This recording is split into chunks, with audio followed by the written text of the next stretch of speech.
Cliff Richard was more than just a pop star. He was, for decades, a beloved icon of British music, a name known and cherished by millions. But as the years passed, this once celebrated figure seemed to fade into the background, leaving fans puzzled and curious. What happened to Cliff Richard? Why did he disappear from the spotlight? The truth, it turns out, is much darker and more complicated than anyone could have imagined. Behind the glitz and glamour, there was a story of betrayal, suspicion, and struggle. It wasn't just a fall from grace. It was something more painful, something that forced him into the shadows, away from the adoration and attention he once basked in. Today, we're going to uncover the untold story behind his disappearance. A story that isn't just about fame lost, but about a man enduring the harshest of realities. So, let's dive into the journey of how Cliff Richard, one of Britain's most iconic stars, was pushed out of the spotlight. Before all the fame, before the music, and before the world knew his name. Cliff Richard was born as Harry Webb in 1940s. India. The world was at war, Europe was in turmoil, and amidst all of this, Harry's childhood began far from the typical British experience. His early years were spent in the chaotic city of Lucknow, India, not London or Liverpool.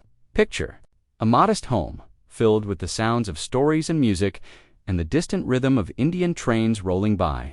This quiet boy, holding onto a second-hand guitar, had no idea he would one day redefine British rock and roll. But sometimes, the most unlikely beginnings lead to the most extraordinary stories. Harry wasn't one to stand out in a crowd. He wasn't the outgoing type and preferred to keep to himself. His world was books and quiet moments, not music, at least not yet. But as he grew, something changed. Music pulled him in, especially the sound of skiffle, unique blend of jazz, folk, and blues that was taking Britain by storm. By the time he was 16, his father had bought him a guitar, a simple gift that would change the course of his life. It wasn't long before he formed his first group, the Quint Ones. Fast forward to 1958, Harry had joined a band called the Drifters, and at the suggestion of his producer, he became Cliff Richard, a name designed to sound sharper, edgier. His debut single, Move It, would go on to surprise the world, landing at number 2 on the UK charts. It wasn't just another pop song. It was a game-changer, Britain's first true rock and roll hit. With slick-back hair, leather jackets, and that brooding Elvis-inspired look, Cliff was all the rage. But his music was evolving. The shift from rock's hard edge to the softer tones of Living Doll marked a turning point. It became his first #1 hit, and with it, he truly became a household name. But it wasn't just the music that made Cliff Richard a legend. He branched out into acting, starring in massive films like The Young Ones and Summer Holiday, which turned him into the UK's top box office draw, even outshining James Bond. It was clear that Cliff wasn't just a pop star. He was a cultural phenomenon. But as the world of music shifted, Cliff found himself struggling to break into the American market. Despite multiple attempts, though he had some success with songs like It's All in the Game, he never quite achieved the status of the British invasion stars like the Beatles. In the background, though, something deeper was happening. As musical trends shifted, so did Cliff. He adapted. He experimented with country music, ballads, and even worked with Nashville producers. He evolved, always staying ahead of the curve, never stagnant. Even as the Beatles redefined fame, Cliff Richard stood his ground, consistently releasing new music, and proving he wasn't just a passing fad. But the 1960s brought more than just musical change. Behind the public persona, Cliff was undergoing a personal transformation that would test his very identity. By 1964, Cliff had embraced Christianity's decision that would change everything. His newfound faith made him question whether he could continue in the music business. The conflict between his spiritual beliefs and his pop image weighed heavily on him. He even considered leaving it all behind, thinking he could never reconcile the two. But his friends urged him to stay, reminding him that his platform could be used for something greater. Cliff decided to continue. He recorded gospel-inspired songs, performed at Christian events, and used his platform to share his faith. But that didn't mean he abandoned his pop roots. Cliff became a rare figure, able to blend both worlds. He could sing about love and loss one day and stand on a stage sharing his faith the next. His music was still loved, but his mission had evolved. As the decades passed, the world around him changed. The media, once his ally, turned on him in ways that no one could have predicted. Scandals, public suspicion, and relentless press coverage followed him, pushing him further from the public eye. But the real story was far from over. Cliff Richard's journey wasn't just about fame and music, it was about faith, identity, and the cost of living a life in the spotlight. Through it all, Cliff never gave up. His resilience, his ability to reinvent himself, and his unwavering belief in his purpose kept him going. What happened to Cliff Richard isn't just a tale of a star fading into obscurity. It's a reminder of how the world often misjudges the people it once adored, and how even the brightest lights can be dimmed by the shadows. The real story behind Cliff's disappearance isn't just about the loss of fame. It's about a man who faced adversity head-on and through it all stayed true to himself. This isn't just Cliff Richard's story. It's a story of resilience, redemption, and the power of staying true to your beliefs, even when the world tries to tear you down. It's a story of a man who, despite everything, never truly disappeared. He just became something different by 1965. Cliff Richard's once unbeatable streak of 23 consecutive top 10 UK hits had come to an end with On My Word. But instead of giving up, he dug deeper, determined to keep moving forward. 2 years later, in 1967, he released The Day I Met Marie, which hit number 10 in the UK and became a favorite in Australia. The same year, he starred in the film To a Penny, a story that delved into themes of drugs, doubt, and spiritual rebirth, reflection of his own journey at the time. In 1968, Cliff took a bold step onto the Eurovision stage with Congratulations, though he famously lost by just 1 point, hiding in a restroom as the results were announced. The song became a massive hit across Europe and Australia, reaching the top of the UK charts. The sting of that near victory didn't last long, though. Cliff remained in high demand, both on screen and stage, a fixture of British pop culture. When the Shadows parted ways in 1968, Cliff continued to thrive. From 1970 to 1976, he hosted It's Cliff Richard, a popular variety show that brought in fans from all over, featuring guest stars like Olivia Newton. He also recorded live albums in Japan and kept touring across Europe. In 1973, he returned to Eurovision with Power to All Our Friends, finishing third, but not before an incident where he almost missed his performance after taking too much Valium to calm his nerves. Cliff's clean-cut image wasn't always an asset, though. In 1975, he unknowingly released Honky Tonk Angel, a song with a title that he didn't realize was slang for a prostitute. Mortified by the mix-up, he pulled the track, even though a music video had already been made. Only about 1,000 copies of the vinyl were sold before the song was pulled from shelves, leaving fans with a rare piece of music history after years of playing it safe. Cliff found himself at a crossroads. Was it time to step out of the familiar and take a risk? The year 1976 marked a turning point for Cliff. Instead of letting his career fade away with changing musical tastes, he made a bold move. He reinvented himself as a rock artist. The result? A new raw sound, a refreshed image, and a career revival that took both fans and critics by surprise. His album, I'm Nearly Famous, was the catalyst for this transformation. It included Devil Woman, a gritty hit that finally broke him into the American market, as well as the heartfelt ballad Miss Unites. This was the start of something new, a bold comeback that proved Cliff Richard wasn't ready to fade into the past just yet. Even as Cliff Richard's music evolved, he never let go of his spiritual side. His faith continued to influence his work, and in 1976, he released Small Corners, an album that included the worshipful single Yes He Lives. His dedication to his Christian beliefs was also evident when he performed Hey Mr. Dreammaker Live during the Queen's Silver Jubilee celebrations. At the BBC's A Jubilee of Music, his ability to merge his music with his spirituality gave his work a unique, heartfelt depth that resonated with audiences. Then, in 1979, Cliff reached a new pinnacle in his career. Teaming up again with Bruce Welch and songwriter Alan Tarney, he released We Don't Talk Anymore. The song rocketed to number 1 in the UK and hit number 7 in the US, making Cliff the only artist to chart in the Hot 100 across 4 different decades. We Don't Talk Anymore became his best-selling single with nearly 5 million copies. Sold worldwide and was included in the Rock and Roll Juvenile album, which was rebranded for the U.S. market. That same year, Cliff performed at the Royal Albert Hall alongside Kate Bush and the London Symphony Orchestra, solidifying his place as a musical force to be reckoned with. The 1980s were marked by even more success. In the U.S., songs like Carrie and Dreamin' broke into the top 40, while his duet with Olivia Newton-John reached number 20 in the U.K. Carrie hit number 4, and Dreaming peaked at number 8. Carrie was hailed as an atmospheric track that captivated listeners. During this period, Cliff also achieved a major milestone in 1980. He legally changed his name and received an OBE for his contributions to music and charity.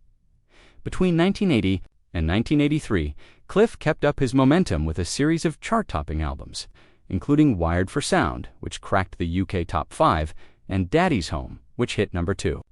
But Cliff's versatility was on full display in 1986 when he teamed up with the cast of The Young Ones to re-record Living Doll for comic relief, a charitable endeavor that topped the charts. That same year, he starred in the sci-fi musical Time, released several singles, and survived a serious car crash, bravely returning to the stage the very night of the incident. Cliff's resurgence didn't stop there. His album Always Guaranteed produced hits like My Pretty One and Some People, both of which reached the UK top 10. In 1988, he claimed his 99th UK single with Mistletoe and Wine, which went on to become the UK's best-selling song of the year, selling over 750,000 copies. His compilation album, Private Collection, went quadruple platinum, cementing his place as a music legend. In 1989, his 100th single, The Best of Me, hit number 2, and his album Stronger produced 3 more top 20 singles. That same year, Cliff received the prestigious Brit Award for Outstanding Contribution to Music and performed to a crowd of 44,000 at Wembley Stadium. By 1990, Cliff was still going strong. He performed at the legendary Knebworth Park alongside rock icons, helping raise $10.5 million for charity. His live album From a Distance followed, and the Christmas #1 Savior's Day added to his tally of chart-topping hits, released together with Cliff Richard, which debuted at number 1. Followed by the album Cliff Richard in 1993, also debuting at number 1. With each release, Cliff proved that his career wasn't just about commercial success, but also about creative ambition. From stage musicals to a wide variety of musical styles. As he entered the later years of his career, Cliff never forgot the fans who had supported him from the start. In 2008, he celebrated 50 years in music with a major milestone. He released an 8-CD box set titled And They Said It Wouldn't Last, alongside a new single, Thank You for a Lifetime, which climbed to number 3 on the UK charts. That year, even bigger news followed. Cliff and the Shadows were reuniting. After decades apart, they returned to the stage, performing at the Royal Variety Performance. The following year, they launched a golden anniversary tour across the UK, followed by a European tour in 2010. To top it off, they reunited their first studio album together in 40 years, featuring 25 re-recordings of classic hits and 3 songs from their early days that had never been recorded before. Through it all, Cliff Richard's journey has been a testament to resilience, reinvention, and the unwavering loyalty of his fans. He continues to thrive, not just as a musician, but as a symbol of perseverance, proving that no matter the obstacles, a true artist's legacy endures. Asks ChatGPT Evan, as Cliff Richard's career continued to soar. He never lost touch with his spiritual side. He kept releasing contemporary Christian albums, like Small Corners, which featured the worshipful single, Yes He Lives. In addition to his music, Cliff's faith became a defining element of his public identity. In 2010, he performed Congratulations at Queen Margaret II of Denmark's 70th birthday celebration, a moment of high honor in his already storied career. That year also marked his own 70th birthday, celebrated with 6 special shows at the Royal Albert Hall. Alongside the concerts, he released Bold as Brass, an album of swing standards, and threw a party with celebrity guests like Cilla Black and Daniel O'Donnell. In October 2010.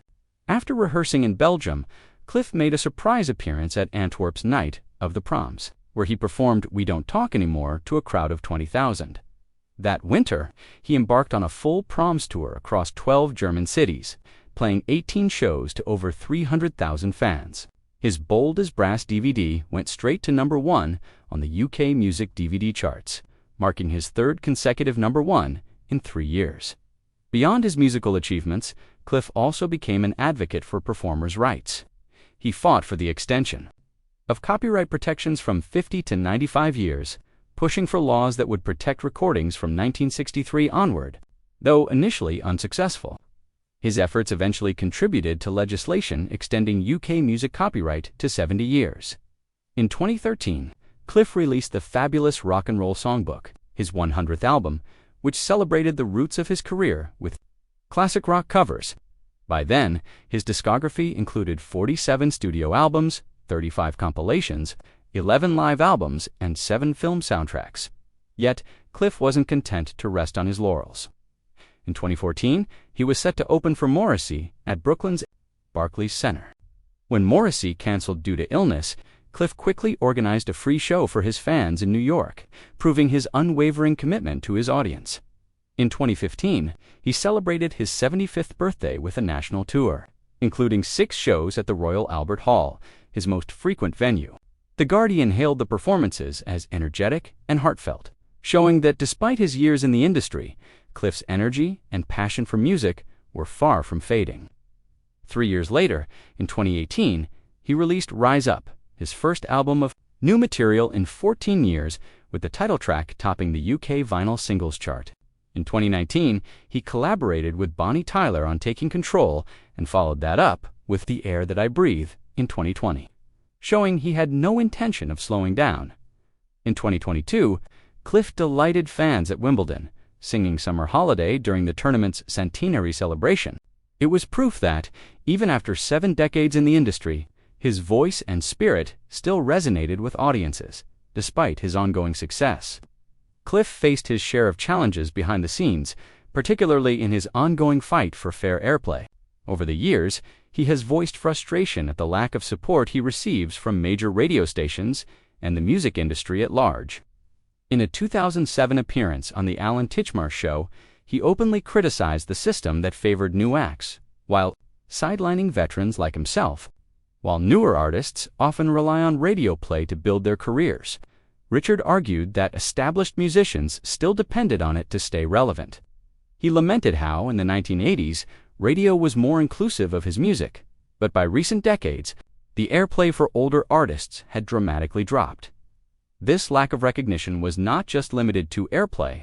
In 1998, radio host Chris Evans vowed never to play Cliff Richard's music again, claiming he was too old. In 2004, DJ Tony Blackburn was suspended from Classic Gold Digital for playing Cliff songs against the station's instructions. Later, in 2011, Absolute Radio 60s made headlines when they refused to include Cliff in their playlist, citing his songs didn't fit with the cool sound they were curating. In response, Cliff called out the station for being dishonest, adding that they were lying to themselves and the public. Beyond these industry struggles, Cliff has also spoken out against the glorification of destructive behaviors in the music industry. Unlike many of his peers, he has always stayed clear of the wild partying, excessive medication, and scandals that many artists have become known for. He's openly stated, "I have never wanted to trash a hotel room," proudly maintaining a clean image in an industry that thrives on controversy. His refusal to follow the crowd, staying away from medication and promiscuity, has often made him an outsider in an industry built on rebellion and excess. Yet, Cliff's commitment to living clean and living with integrity has made him one of the most radical figures in British rock music, proving that a career built on authenticity can stand the test of time. In 2013, Cliff Richard voiced his concerns about the increasing pressure on young artists to be edgy or provocative in order to stay relevant. He expressed discomfort with the industry's focus on sexually explicit imagery, pointing to Miley Cyrus's controversial Wrecking Ball video as a prime example. This wasn't the first time Richard had spoken out against the industry's direction. Years earlier, he had criticized Alice Cooper's shock rock performances, and he once described Oasis's self-destructive behavior as troubling. For Richard, this was more than a difference of opinion. It was a reflection of the growing disconnect between his values and the mainstream entertainment world. This divide has led to a mix of criticism and admiration. For Richard, in a 2011 Guardian article, journalist Sam Leith noted that Richard's strong Christian faith and commitment to a clean lifestyle had made him something of a mystery to younger generations. However, John Robb, another Guardian writer, offered a different perspective. He argued that Richard's refusal to conform to the rebellious trends of his peers, his defiance of the rebellion for rebellion's sake mentality, made him a true countercultural figure. Richard's approach was a rejection of the very notion of rebellion as a form of self-destruction, embracing instead a life of integrity and authenticity. Cliff himself has acknowledged that two of his biggest hits, Mistletoe and Wine and the Millennium Prayer, may have played a role in further distancing him from the mainstream. The overtly Christian themes in both songs, coupled with their widespread popularity, were met with criticism from some quarters. In his view, these songs were seen as too much of a departure from the industry's usual fare, and the backlash may have led to a reluctance to support him in certain circles. In 2013, he remarked, "If I record a new song now, I doubt it will get a fair chance." Acknowledging the ageism in the industry and the challenge older artists face in getting airplay, despite this, Richard still has strong support from within the industry. Music critic Tony Parsons once stated, "If you don't like at least some Cliff Richard, then you don't like pop music," underscoring the breadth and impact of Richard's legacy. Additionally, Sting, one of Britain's most respected musicians, praised Richard as one of Britain's finest singers, technically and emotionally, recognizing not only his technical skill but the emotional depth that has always been a hallmark of his music. Despite the challenges, it's clear that Cliff Richard's influence remains undeniable. Despite the challenges that have come his way, Cliff Richard remains one of the most enduring figures in British music respected, even if not always played. His career spans decades, but behind the public persona, there's a story of quiet loss, personal heartache, and a fight for peace that would almost push him out of the spotlight forever. What exactly led Cliff Richard to step away from the limelight? At the core of his personal life was a deep love for Olivia Newton-John, whom he admitted was the only woman he had ever truly loved. However, she married someone else's band. This heartache, compounded by the fact that Cliff never married or had children, remained a painful chapter in his life. Years later, Olivia passed away in his presence, leaving a wound that stayed with him for the rest of his life. Professionally, Cliff remained a constant. His ability to evolve musically while keeping true to his values made him a unique figure. In British pop, hits like Devil Woman in 1976 and Mistletoe and Wine in 1988 showed his continued relevance in the ever-changing music landscape. But in 2014, everything changed. Cliff's life took a turn when his home was raided by police, and the BBC captured the entire event live. The broadcaster had made a deal with the authorities to film the search, even though Cliff had not been charged with any crime. He wasn't informed in advance, and the images were broadcast around the world. The impact was immediate and deeply personal. Cliff described feeling violated, saying his home no longer felt like a safe place. The stress affected him physically. He lost weight, developed shingles, and struggled to sleep. The legal battle would drag on for nearly 2 years, but in the end, the accusations against him collapsed. The claims didn't hold up, and the timeline didn't make sense. Despite this, the damage to his reputation had already been done. Cliff later shared that even after being proven innocent, the stain of a false accusation lingers in the public mind. In response, he went to court to challenge how he had been treated. In 2018, he won his case against the BBC. A judge ruled that his privacy had been seriously violated, and the broadcaster issued a public apology, while Cliff was awarded damages. While the legal outcome brought some closure, it couldn't undo the personal harm caused by the media's actions. Throughout this ordeal, Cliff leaned heavily on his Christian faith. It had been a source of strength for him throughout his life, and during this time of intense stress and isolation, it helped him navigate the difficult road ahead. Today, Cliff Richard continues to perform and record music, albeit with more control over his schedule and public appearances. His legacy isn't just built on his chart success, but on his courage to stand up for his rights and challenge the way public figures are treated by the media. After everything he's endured, Cliff Richard's resilience is undeniable. What do you think has kept him going for so long? Share your thoughts in the comments below. And don't forget to like, share, and subscribe for more stories. Also, click the next video showing on your screen. You're going to love it.